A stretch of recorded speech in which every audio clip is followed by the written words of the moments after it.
Hi guys, आज के इस वीडियो में हम समझने वाले हैं लिपिड प्रोफाइल टेस्ट के बारे में। लिपिड प्रोफाइल टेस्ट अगर आपने करा लिया है, अगर आपके डॉक्टर्स ने आपको रिकमेंड किया है, तो यहाँ पर हमें किस तरह से रीड करना है और कौन सी प्रोटीन्स जो हैं आपके लिए नुकसानदायक है, यानी बैड कोलेस्ट्रॉल कौन सा है, गुड कोलेस्ट्रॉल कौन सा है, और इसके रेशोज में हमें क्या अंतर देखना है। अगर बैड कोलेस्ट्रॉल बढ़ा हुआ है तो क्या हो सकता है, और गुड कोलेस्ट्रॉल बढ़ा हुआ है तो क्या हो सकता है, यानी एलडीएल बढ़ा है तो क्या होगा, एचडीएल बढ़ा है तो क्या होगा, एलडीएल एचडीएल रेशियो अगर ज्यादा है या कम है तो क्या होगा। सो चलिए स्टार्ट करते हैं आज का वीडियो। सबसे पहले हम समझ लेते हैं कि लिपिड प्रोफाइल टेस्ट होता क्या है। लिपिड प्रोफाइल टेस्ट एक ऐसा टेस्ट है जिसके अंदर आपका टोटल कोलेस्ट्रॉल वगैरह और लाइपोप्रोटीन्स वगैरह आते हैं, जैसे टोटल कोलेस्ट्रॉल है, ट्राइग्लिसराइड्स है, एचडीएल है, एलडीएल है और VLDL है, ठीक है, और इनके रेशोज वगैरह है। अच्छा, एक कमेंट्स है यहाँ पर था, जो कमेंट्स था उन्होंने पूछा था मुझे कि सर LFT और लिपिड प्रोफाइल अलग है या एक ही है। देखिए, LFT एक अलग टेस्ट है, लिपिड प्रोफाइल टेस्ट एक अलग है। यहाँ पर हम केवल लिपिड्स की बात कर रहे हैं, कोलेस्ट्रॉल की बात कर रहे हैं, और वहां पर हम AST वगैरह की बात कर रहे हैं, SGOT SGPT वगैरह की बात कर रहे हैं, यानी लिवर से संबंधित पर्टिकुलर हम वहां पर बात कर रहे हैं, ठीक है। तो दोनों में अंतर है, दोनों अलग टेस्ट हैं, ओके।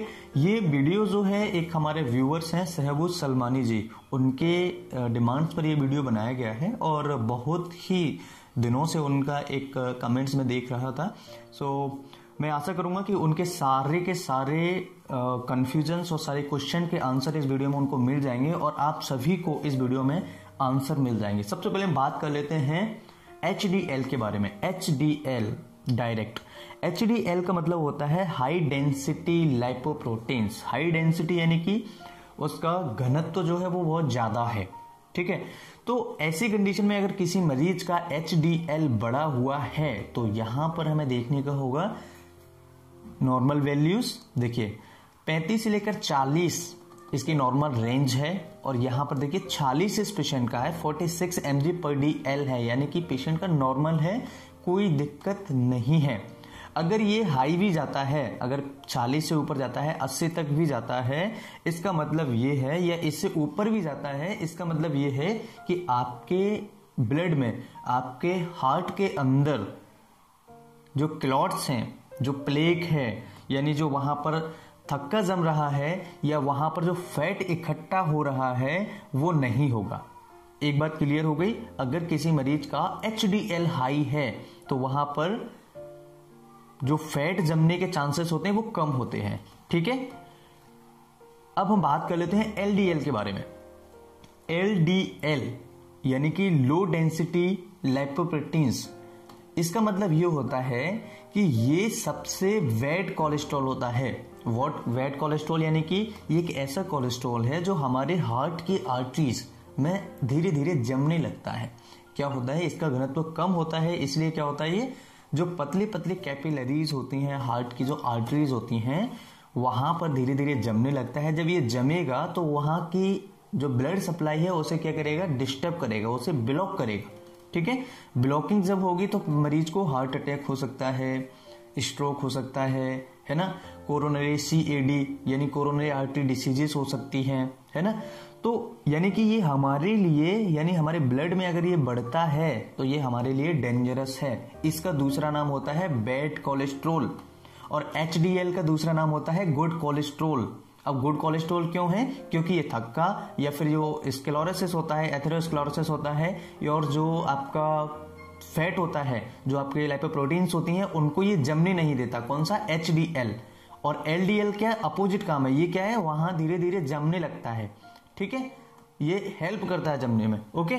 अब हम बात करते हैं कि इसकी वैल्यू कितनी है। देखिए 42 mg/dl है, लेकिन होना कितना चाहिए, 85 से 130 mg/dl होना चाहिए मरीज का, लेकिन इस पेशेंट का कम है, ठीक है। मैं इस रिपोर्ट के बारे में भी डिस्कस करूंगा कि फाइनल इस रिपोर्ट्स में क्या रिजल्ट्स देखने को मिला हमें। इसके बाद ट्राइग्लिसराइड की बात करें। ट्राइग्लिसराइड यानी फैट जो हमारे कमर के चारों तरफ इकट्ठी होने लगती है, हमारा वजन बढ़ रहा होता है, तो इसे हम कहते हैं ट्राइग्लिसराइड। ट्राइग्लिसराइड एक ही कंडीशन में बढ़ सकती है। ज्यादातर कॉमन जो होता है कि आप ज्यादा फैटी फूड्स ले रहे हैं, फैटी फूड्स यानी कि जंक फूड्स वगैरह अगर आप ले रहे हैं तो ट्राइग्लिसराइड बढ़ने के चांसेस ज्यादा होते हैं। यहां पर इस मरीज की 36 mg/dl है, लेकिन 25 से 200 होना चाहिए, यानी 25 से लेकर के 200 mg/dl होना चाहिए। लेकिन यहाँ पर पेशेंट का क्या है, 36 है, लेकिन कम ही कह सकते हैं इसे हम, क्योंकि बॉर्डर लाइन पर ही आ रही है। ठीक है, इसके बाद अगर हम बात करें टीसी टोटल कोलेस्ट्रॉल और एचडीएल कोलेस्ट्रॉल की, तो देखिए एचडीएल कोलेस्ट्रॉल अगर हमारा बढ़ा हुआ है तो ये तो अच्छा है। क्यों? क्योंकि ये कोलेस्ट्रॉल को या फिर जो लाइपोप्रोटीन है उनको जमने नहीं दे रहा है। ठीक है, तो ये अगर रेशो इसमें अगर हमारा एचडीएल बढ़ा हुआ आता है इसके रेशो में तो कोई दिक्कत वाली बात नहीं है। अगर टोटल कोलेस्ट्रॉल बढ़ा हुआ आता है तो फिर हमारे लिए प्रॉब्लम वाली बात होती है। इसके बाद हम बात करें एलडीएल और एचडीएल रेशो, तो हमने पहले समझ लिया है एलडीएल हमारे शरीर के लिए खराब कोलेस्ट्रॉल है, यानी बैड कोलेस्ट्रॉल है। अगर ये बढ़ेगा, इसका रेशो अगर बढ़ता है, इसका मतलब है कि हमारी जो आर्टरीज है, हमारी जो वेन्स है, स्पेशली हार्ट की आर्टरीज में छोटी छोटी कैपिलरीज वहां पर होती हैं, वहां पर क्या करेगा, ये जमने लगता है अगर ये इसका रेशो हाई होगा तो। और अगर इसका रेशो हाई हुआ तो ये इसको जमने नहीं देगा, यानी वहां पर एथेरोस्क्लेरोसिस वगैरह नहीं बनेगा। ठीक है, तो रेशो समझ लिया आपने। अगर एचडीएल बढ़ के आ रहा है इसका मतलब है कोई दिक्कत वाली बात नहीं है, और अगर एलडीएल बढ़ के आ रहा है रेशो में, इसका मतलब हमें रिस्क है हार्ट से संबंधित बीमारियां, स्पेशली सीएडी और एथेरोस्क्लेरोसिस वगैरह की। ठीक है, इसके बाद हम समझते हैं वीएलडीएल। वीएलडीएल यानी वेरी लो डेंसिटी लाइपोप्रोटीन्स। तो यहां पर देखिए ये लो डेंसिटी था, लेकिन ये इससे भी ज्यादा वेरी लो डेंसिटी है, तो ये भी हमारे एथेरोस्क्लेरोसिस को या फिर हार्ट अटैक, स्ट्रोक वगैरह को न्योता देता है। अगर इसका भी रेशियो बढ़ेगा तो ये भी हमारे शरीर के लिए नुकसानदायक साबित होता है। सो ये था एक बहुत अच्छा टॉपिक, मेरे हिसाब से ये टॉपिक आपने समझ लिया होगा। और इस रिपोर्ट की अगर हम स्पेशली बात करें तो इस रिपोर्ट में पेशेंट को cholesterol, fatty foods, junk foods इस पेशेंट को रिकमेंड कर देना चाहिए। क्यों? क्योंकि यहाँ पर देखिए टोटल कोलेस्ट्रॉल भी इस पेशेंट का कम आ रहा है। इसके बाद हम बात करें एलडीएल तो ये भी नॉर्मल से भी कम है। इसके बाद हम बात करें टोटल कोलेस्ट्रॉल और एचडीएल की तो ये रेशो भी आपका गड़बड़ है, और यहाँ पर बात करें एलडीएल एचडीएल की तो ये रेशो भी आपका गड़बड़ है।